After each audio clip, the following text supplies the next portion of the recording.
Road side stand में देखो poet first line में बोलता है द रूरल फॉक, गांव के जो लोग हैं, have erected a road side stand, they created a road side stand, road के साइड में एक छोटी सी शॉप बना लेते हैं, by adding a shed to an old house, एक पुराना सा घर है उसमें छत डाल देते हैं, by the side of the road, road के साइड में, they sells berries and squash, squash एक फ्रूट होता है और बेरी छोटी छोटी बेर की तरह एक तरीके की berries. The polish city people feel irritated at the शेबी stand, जो गांव में जो लोग आते हैं शहरों से वो कहते हैं कितनी गंदी सी झोपड़ी सी, इतनी सुंदर ब्यूटी है, सीनरी है और उसको खराब कर रखा है, ठीक है। They feel irritated which is clumsily painted, जो कि ढंग से पेंट भी नहीं की हुई थी, the sign turned into wrong direction, और जो वहाँ पे साइन सिंबल्स बने हुए थे नॉर्थ वेस्ट साउथ वो गलत बने। the road side people have self respect, लेकिन जो रोड साइड के जो लोग हैं जो वहाँ पे दुकान खोल के बैठे हैं वो सेल्फ रिस्पेक्ट रखते हैं। their aim is not to beg, वो भीख नहीं मांग रहे उनसे, कह रहे हैं कि हमसे हमारा सामान ले लो, खरीद लो, but to earn some cash to improve their living standards, वो अपने लिविंग स्टैंडर्ड्स को इम्प्रूव करना चाहते हैं by selling their goods, जो भी उन्होंने उगाया है ज़मीन पे अपने फॉरेस्ट के अंदर या फिर जहाँ भी उन्होंने अब खेती बाड़ी कर रखी है, जो चीज़ें भी उगा रहे हैं, जैसे ये लगा लेते हैं ना बाग लगा लिए, बेरीज के उन्होंने बाग लगा रखे होंगे, कुछ भी ऐसा ऑर्चार्ड्स खोल रखे होंगे, तो वो जो चीज़ें सेल कर रहे हैं कम से कम उन्हें ही आके खरीद लो। The rural folk are promised a better life by relocating them near the cities and rehabilitating them. जो politicians हैं, जो बड़े-बड़े leaders हैं, वो उनको जब वोट लेने जाते हैं तो उस टाइम पे तो उनको क्या कहते हैं, प्रॉमिस कर देते हैं कि हम तुम्हें रिहैबिलिटेट करेंगे, एक जगह से दूसरी जगह शिफ्ट कर देना, उनका रिहैबिलिटेशन करना, रीलोकेट करेंगे उन्हें कहाँ, सिटीज के आसपास, और उनको अच्छा रहने सहने की जगह मिलेगी। But the greedy good doers, उसने क्या कहा पॉलिटिशियंस को, ग्रिडी गुड डूअर्स, ठीक है, लालची कहा किसको, की बात कर रहा है। Beneficent beast of prey, question आ सकता है, about whom the poet is talking here, किसके बारे में बात कर रहा है, कहते हैं वो बेनिफिशिएंट, दूसरों का फायदा उठाने वाले क्या है, प्रे, शिकार का फायदा उठाने वाले बीस्ट हैं, वो जंगली जानवर हैं वो। Politicians exploit cheat these honest and hard working rural people, वो चीट करते हैं इन गरीब लोगों को, इन हार्ड वर्किंग पीपल को। The stand owners suffers a childish longing, तो जो स्टैंड ऑनर है, जो दुकानदार का मालिक है, उसकी चाइल्डिश विश है, ये क्वेश्चन बहुत बार आता है एग्जाम में, what is the childish longing of the poet, वो क्या है, a desire that city people would stop or purchase a few items, ये लाइन चाहे लिख लो चाहे याद कर लो, कैसे भी कर लो, ये क्वेश्चन बहुत बार आता है और पेपर में आएगा,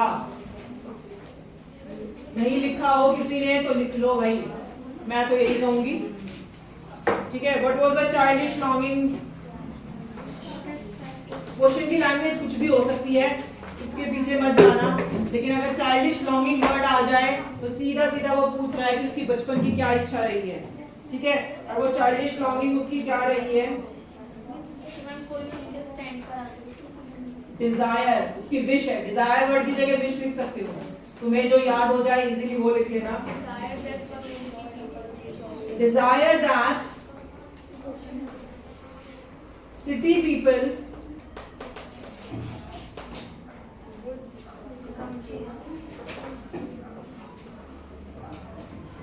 स्टॉप, वो वहां पर रुक जाए, and purchase few items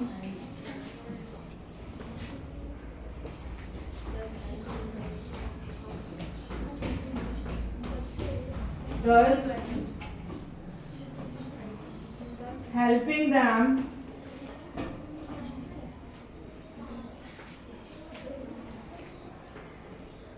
to earn hard money या हार्ड कैश, एक ही बात है, ठीक है, हार्ड कैश या हार्ड मनी, उनको हेल्प कर दें उस पैसे को कमाने में जो मेहनत से कमाया जाता है, ये उसकी क्या है, childhood desire wish longing, longing wish ही होती है, उसकी इच्छा, उसकी बचपन से एक विश रही है, वो क्या रही है, वो ये रही है। कितनी लाइन का आंसर बनेगा तुम्हारे कॉपीज में, लिखोगे दो लाइन, दो नंबर तक से देखूंगी जब शीटें मिलेंगी ना मेरे हाथ में, ई वालों तुम तो तैयार है ना,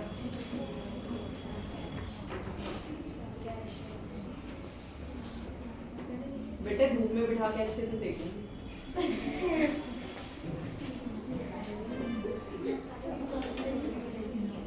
आगे कहते हैं but this longing in vain as car owner stop only to inquire about fuel. कहते जो विश है उसकी जो डिजायर है कहते टोटली वेन है। क्यों लोग रुकते हैं वहां पे, लेकिन किस लिए? ये पूछने के लिए कि ये क्या है about fuel where the road was leaning to और fro for taking a U turn. कि ये रोड कहाँ जाता है, यहाँ से यू टर्न कहाँ जाएगा, ये पूछने के लिए लोग रुकते हैं। The poet feels the pain and disappointment of the people at roadside stand। लेकिन पोएट को बड़ा दुख होता है उनकी कंडीशन देखकर। यही पोएम की मेन थीम है। डिवाइसेस देख लो, एक जिसमें एक वर्ड आया है gas off gallon of gas. Should I rub it? Yes, ma'am. है बेटा।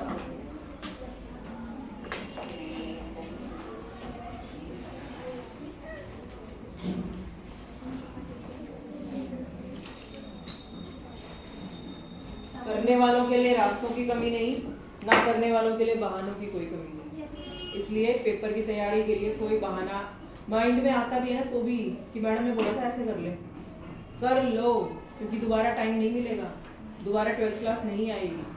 हाँ किसी में इतने गट्स हो कि एक बार फेल होकर देख लें और उसके बाद अगले साल सोचेंगे तो वो देख लें। एलिट्रेशन है, गैलन ऑफ गैसेस में जी जी आ रहा है, योगी साउंड है। ग्रीडी गुड डूअर्स, जी जी यहाँ भी आ रहा है। ट्रांसफर्ड एपिथेट, एक ये नया डिवाइस है तुम्हारे लिए, ये 11th में भी था, ये सेम उसी पोएम में था, फोटोग्राफ में ही। ट्रांसफर्ड एपिथेट, एपिथेट क्या होते हैं? एडजेक्टिव्स को बोला जाता है। ट्रांसफर्ड मतलब जो एक से दूसरे में, ठीक है, ऐसे adjective which is shifted to another thing, तो वो बात किसी और चीज के बारे में की जा रही है। पॉलिश ट्रैफिक, ये ट्रैफिक की बात नहीं कर रहा, वो क्या कह रहा है? इसने एक लाइन में हमें बोला पॉलिश्ड ट्रैफिक, वो ट्रैफिक की बात थोड़ी ना कर रहा है ना, वो गाड़ियों की बात कर रहा, वो पॉलिश्ड पीपल की बात कर रहा है, सिविलाइज्ड पीपल जो सिटी में रहते हैं। तो बात समझ में आई? ट्रैफिक क्या है? एक नाउन है। क्या है? नाउन। इतना तो समझ में आ गया। और एडजेक्टिव क्या होते हैं? किसी की विशेषता। विशेषण क्या होते हैं? जो किसी की विशेषता बताते हैं। सारे गधे हो। जो जो नाउन और प्रोनाउन की क्वालिटी बताते हैं, ठीक है। ये क्या आया हमारा? Traffic noun. इसको क्वालिफाई क्या कर रहा है? पॉलिश। ट्रैफिक कैसा है? पॉलिश्ड है। ये क्या बताया मैंने? एडजेक्टिव। ये क्या है? ट्रांसफॉर्म करके बताया जा रहा है, चेंज करके बताया जा रहा है। ये पॉलिश जो है हमारा एडजेक्टिव है। किसकी बात कर रहे हैं? ट्रैफिक। लेकिन ये बात दोनों ही ट्रैफिक के बारे में नहीं हो रही, ये बात इसका एक्चुअल मीनिंग क्या है? सिविलाइज्ड पीपल और क्राउड। और कहाँ के पीपल? सिटी, ठीक है। इसका मीनिंग है पॉलिश, ट्रैफिक का मीनिंग है सिविलाइज्ड पीपल ऑफ सिटी। तो ये एक जो चीज जिसके बारे में दिख रही है उसके बारे में बात नहीं। समझ में आ गया? नहीं आया? ट्रांसफर्ड एपिथेट होता है एक ऐसा एडजेक्टिव जो बेसिकली जिसके साथ लगाया गया है उसके बारे में उससे उसका कोई रिलेशन नहीं है, वो दूसरी किसी चीज के बारे में बात करता है। जो उसमें दिया हुआ था इसमें तो मैम सेल्फिश कार दे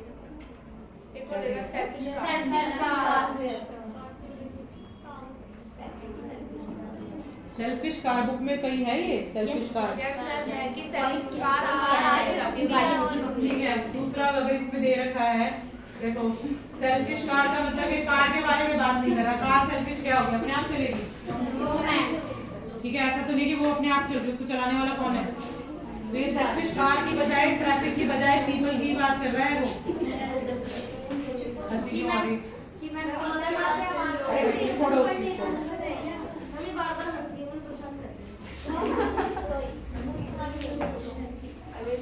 बताओ ना, ये कार के बारे में बात कर रहा, ना ट्रैफिक के बारे में बात कर रहा। ना ट्रैफिक पॉलिश हो सकता है, ना ही सेल्फिश कार हो सकती है। तो ये लोगों के बारे में ही बात कर रहा है। लोग भी कौन से? सिटी पीपल के बारे में बात कर रहा है। सेल्फिश कार मतलब जो कार के अंदर लोग बैठे हैं। अरे एक सिंपल बात बताओ, एडजेक्टिव लगाते कैसे हो, जल्दी बताओ। इंटेलिजेंट बॉय, बॉय क्या है? इंटेलिजेंट है। बॉय नाउन था, नाउन की क्वालिटी बताई जा रही है, ठीक है। तो बॉय तो इंटेलिजेंट हो सकता है। अगर मैं बोलूं इंटेलिजेंट कार तो वो ट्रांसफर्ड एपिथेट हो जाएगा। समझ में आई बात? कि इंटेलिजेंट कार नहीं हो सकती, इंटेलिजेंट तो कोई ह्यूमन बीइंग हो सकता है। सेम यहाँ कह रहा है सेल्फिश लोग हो सकते हैं, कार नहीं हो सकती। ये ट्रांसफर्ड एपिथेट है जो इनडायरेक्टली किसी और की क्वालिटी बता रहा है, लेकिन नाम किसी और का लिया जा रहा है। इससे ज्यादा कैसे समझाऊं? क्वालिटी तो बता ही रहा है, लेकिन वो कार के बारे में बात नहीं कर रहा, वो किसी दूसरे के बारे में, इसीलिए उसे ट्रांसफर्ड कहा जाता है। वो किसी डिफरेंट के बारे में बात कर रहा है, सिंबॉलिकली वो किसी और को सिंबलाइज कर रहा है, ठीक है।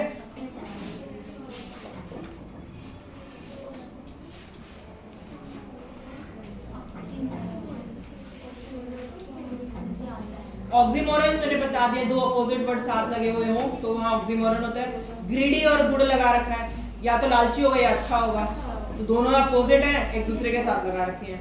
बेनिफिशिएंट बीस्ट, ठीक है, बीस्ट ऑफ प्रेस में अलिटरेशन है, बी भी आ रहा है बार बार। पर्सोनिफिकेशन है, a road side stand that too pathetically played. इसमें देखो पैथेटिकली प्लेड में अलिटरेशन भी है और इसमें पर्सोनिफिकेशन भी है।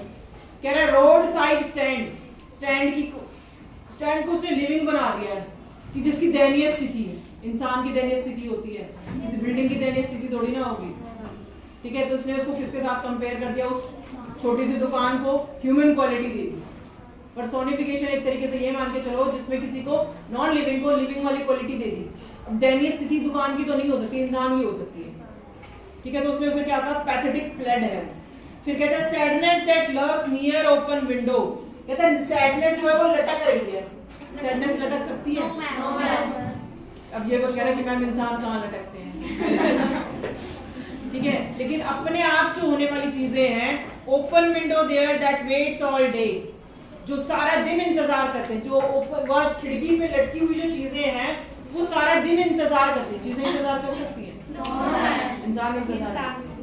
तो इसने जो बोला उसने वो ह्यूमन क्वालिटी दे दी कि वो जो चीजें लर्क कर रही है, लटकी हुई हैं विंडो के ऊपर, they waits for all the day कि कोई ना कोई आएगा बायर इनसे कुछ खरीदेगा। वो चीजें इंतजार नहीं करती, वो ह्यूमन बीइंग इंतजार करते हैं जो शॉप में बैठे। क्लियर है? Yes sir. चलें आगे। Yes sir. एक लास्ट इसमें दे रखा वॉइस ऑफ कंट्री, देश की आवाज हो सकती है? देश थोड़ी ना बोलेगा, यहाँ पे भी पर्सोनिफिकेशन है। कल मॉर्निंग में भी शायद 1 घंटा क्लास होगी, तुम्हारे साथ होगी या एच वालों के साथ होगी, मोस्ट प्रोबेबली एच वालों के साथ होगी। तो तुम्हारी अगर कोई प्रॉब्लम हो तो मॉर्निंग में आके भी पूछ लेना। इसमें वैसे वही क्वेश्चन दे रखे हैं, why and where was the road side stand up, कि कहाँ उसको सेटअप किया हुआ है। What is the childish longing that the poets refers to, मैंने तुम्हें वो लिखवा दिया है, वही सफिशिएंट है। उसके बाद लास्ट क्वेश्चन दे रखा है, which thing irritated the those passersby who stopped at the road side stand. जो पासरबाई हैं उनको रोकने वाले जो हैं वो क्या कहते हैं, क्यों इरिटेट हो जाते हैं उस शॉप को देखकर। अभी बताया तुम्हारे उसकी जो पैथेटिकल कंडीशन है उसको देखकर इरिटेट फील करते हैं। उस पे जो पेंट कर रखा है वो बिल्कुल आर्टलेस है, और मैम उसको पेंटिंग को खराब करते हैं पीछे से। जो सीनिक ब्यूटी है उस लैंडस्केप की उसको वो बार्ड करते हैं। बार्ड का मतलब बुरा बनाते हैं। बीस जंगली जानवर को बोलते हैं। एक सबसे इम्पोर्टेंट लाइन वो जो सबसे ज्यादा इम्पोर्टेंट वो उसने कहा ना कि जो सीनिक ब्यूटी को इरिटेट क्यों होते हैं, क्योंकि वो जो सीनिक ब्यूटी है वो देखने के लिए तो पहाड़ों पे वही आते हैं। एंड इट मार्ड बाय, ये जो मैंने बोला word MARD the scenic beauty, मार्ड का मतलब होता है खराब करना। जो झोपड़ी है उस सीनिक ब्यूटी को क्या कर रही है? खराब कर रही है। ठीक है। बाकी अगर करना चाहो तो इसमें एक लॉन्ग क्वेश्चन दे रखा है, वो पूरी की पूरी समरी की फॉर्म में है, वो पढ़ लेना एक बार इन शॉर्ट। वैसे पोएम के लॉन्ग क्वेश्चंस नहीं आते हैं, जनरली नहीं आते। शॉर्ट क्वेश्चंस भी मिलेंगे 2 नंबर वाले और 1 नंबर वाले, इससे ज्यादा नहीं आते। तो छोटे छोटे आंसर्स याद कर लो, बहुत बेटर है। 2-2 लाइन के 3-3 लाइन के, इससे ज्यादा याद करने की जरूरत नहीं।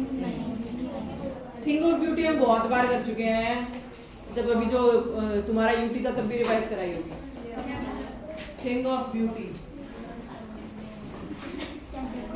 चलो देखो, वैसा कुछ समझाने का इस पोएम में इतना है नहीं। A beautiful things is eternal, आध्यात्मिक होती है, never lose its charms, has a lasting impression on our mind, हमारे दिमाग में बहुत लंबे समय तक रहती हैं। चाहे वो कोई भी ब्यूटीफुल चीज हमने देखी हो, छोटे बच्चे का फेस देखा हो, कोई बहुत प्यारा सा पपी देखा हो, कोई ब्यूटीफुल चीज देखी, कोई पेड़ ही देख लिया हो बहुत प्यारा सा, लगता है कि जो वो ऑटम सीजन आता है जिसके पत्ते ऑरेंज हो जाते हैं, ग्रीनिश येलोइश हो जाते हैं, अच्छा लगता है देखने में। या फिर कोई कहीं पे ऐसी सजावट की गई हो, रंगोली बनाई गई हो, बहुत सुंदर याद रहती है, माइंड में कैप्चर हो जाती है, तो ये सीनिक ब्यूटी याद रहती है। Poet equates beauty to happiness, और पोएट क्या कहता है, हैप्पीनेस जो है वो इक्वल टू है, इक्वेट्स का मतलब क्या होता है, बराबर है किसके, ब्यूटी। जो चीजें ब्यूटीफुल होती हैं वो हैप्पीनेस जरूरी है, ठीक है। हम खुद भी मान लो अगर हम ब्यूटीफुल हैं तो हमें क्या फीलिंग आती है, नहीं तो ऐसा तो मुझे पता है मैं नहीं हूँ। ब्यूटीफुल चीजें जो है वो अपने आप में एक हैप्पीनेस, एक जॉय लेकर आती है, डेफिनेटली आती है। लेकिन ऐसा नहीं है, उस पॉजिटिव वाइब्स के साथ जो नॉन लिविंग चीजें हमारे साथ जुड़ी हुई हैं, मैं इंसान की ब्यूटी की बात नहीं कर रही, मैं ब्यूटी की बात कर रही हूँ, जो नेचुरल ब्यूटी है, वो पोएट उसी के बारे में बात कर रहा है। चाहे वो लिविंग ऑर्गेनिजम्स में वाइल्ड एनिमल्स हों, चाहे वो पेड़ पौधे हैं, या फिर वहाँ पे जो सीनिक ब्यूटी है, पेड़ पहाड़ हैं, जो रिवर्स हैं, चाहे वो आसपास का एरिया में कुछ भी घास फूसी क्यों ना नजर आ रही, वो कितना वो सारी सीनिक ब्यूटी की बात कर रहा है कि वो इक्वेट करती है हैप्पीनेस। अगर चीजें ब्यूटीफुल होंगी, अगर किसको कूड़ा देखना अच्छा लगता है भाई, कूड़े के ढेर किसको देखने अच्छे लगते नहीं, तुम सिंपल सी जो मैं ये बात समझाने के लिए तुम्हें एक एग्जांपल दे रही हूँ कि ब्यूटीनेस क्रिएट्स हैप्पीनेस। अगर मैं सिंपल सी बात करूँ, कूड़े का ढेर या झील या गंदे पानी की किसको देखनी अच्छी लगेगी, उससे सबको बुरा ही लगती होगी ना। तो वो सही कह रहा है कि ब्यूटी का मतलब कहाँ गलत कह रहा है, ठीक है। अगलीनेस का मतलब सैडनेस है, तभी तो जो हमने लास्ट ईयर एक चैप्टर पढ़ा था, नहीं इसी साल पढ़ा था फेस ऑफ इट में, बार बार दुखी हो रहा है क्योंकि वो ब्यूटीफुल नहीं है, ठीक है। हाँ भाई बिल्कुल, और भी किसी को जाना है तो जाओ, एक एक दो सारी क्लास इकट्ठे बिना पूछे जाते जाओ और आते जाओ। Beauty by beauty keeps means sun, moon, old and young trees that give shade, clear rills, musk rose, ये सारी ब्यूटीफुल चीजें हैं। वैसे जनरली कई बार क्वेश्चन पेपर में आता नहीं है कि what are the beautiful things poet described in the poem, लेकिन कई बार पूछ लिया जाए तो इन चीजों के नाम लिख देना कि कौन कौन सी ब्यूटीफुल चीजों के बारे में पोएट ने कहा है। These all have the power, बस These all have the power to uplift man's spirit by providing sense of peace and serenity. इन सारी चीजों में क्या है, आध्यात्मिकता है, पीस है, सर्निटी है, एक शांति है, जो कि लोग इंसान को क्या करती है, अपलिफ्ट करती है, ऊपर उठाती है। Life is full of trials and tribulation, बहुत सारे काम हम गलत करते हैं, सही करते हैं अपनी लाइफ में। डर्ट एंड सैडनेस, बहुत सारी चीजों की कमी है, दुख भी बहुत है। डिसअपॉइंटमेंट्स है, निराशा भी बहुत है लाइफ में। Death of noble values among people, लोगों के अंदर क्या है, नोबल वैल्यूज नहीं है, अच्छी वैल्यूज नहीं है, नैतिक, उनके अंदर नैतिक गुण नहीं है, ठीक है, वो किसी दूसरे की हेल्प नहीं कर सकती। Man's life become worth living beautiful because which flash upon mind screen to lift the veil of gloom। कहता है इंसान की लाइफ जब वर्थफुल है तब वो किसी दूसरे के दुख को कम कर पाए, ग्लूम को कम कर पाए, किसी दूसरे की सैडनेस को कम कर पाए, तो वो इंसान की लाइफ ब्यूटीफुल है, वरना एक सबसे इंपॉर्टेंट क्वेश्चन इस पोएम में से एक ही क्वेश्चन आता है बेसिकली, वैसे तो बाकी क्वेश्चन मैंने तो देखे नहीं है, हो सकता है कई बार पूछ लेता है ब्यूटीफुल थिंग्स लॉन्ग लास्टिंग कैसे होती हैं, what does the poet mean by the first line of thing of beauty is Joy forever, ठीक है, ये हो सकता है ये पूछ लिए जाए। अदरवाइज एक क्वेश्चन जो सबसे ज्यादा इंपॉर्टेंट आता है, why does the poet associated with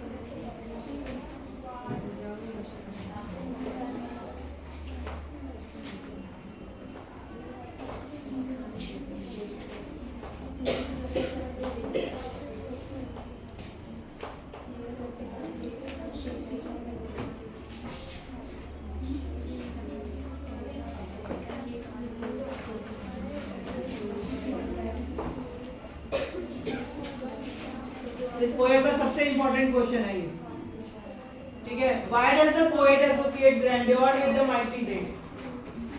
ये लिखवाया भी हुआ है।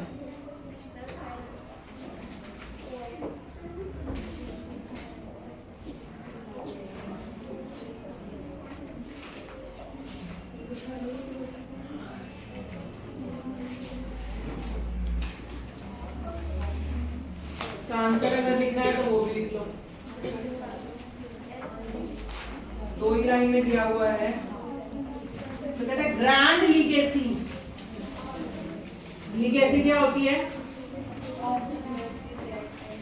विरासत में जो हमारे लिए छोड़ के गए हमारे पूर्वज।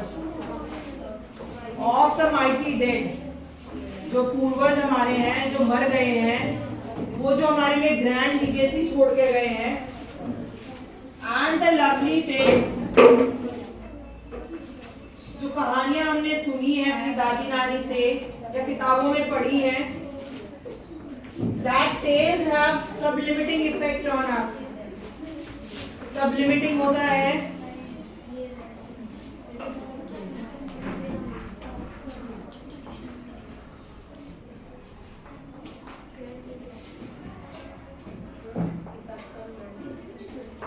देखो इसने क्या कहा, लवली टेल्स हैव सबलाइम, एक ऐसी फीलिंग, एक जिस कहते हैं जिसमें कोई परेशानी कोई दुख ना, जिसमें हम अपलिफ्टेड फील करें, अपने लाइफ में कोई दुख ना नजर आए हमें। ठीक है, जो पीपल मर गए हैं, जो ग्रैंड लीगेसी जो हमारे माइटी डेड हमारे लिए छोड़कर गए हैं, the lovely tales have sublimating effect on man. वो कहानियां एक तरीके से सूदिंग है, हमें शांति मिलती है वो कहानियां सुनने के बाद, एनर्जी मिलती है। कई बार कोई काम हमसे नहीं हो रहा, कोई प्रॉब्लम सोल्व नहीं हो रही, उस कहानियों को सुन के हमें इंस्पिरेशन मिलती है। ठीक है, किसी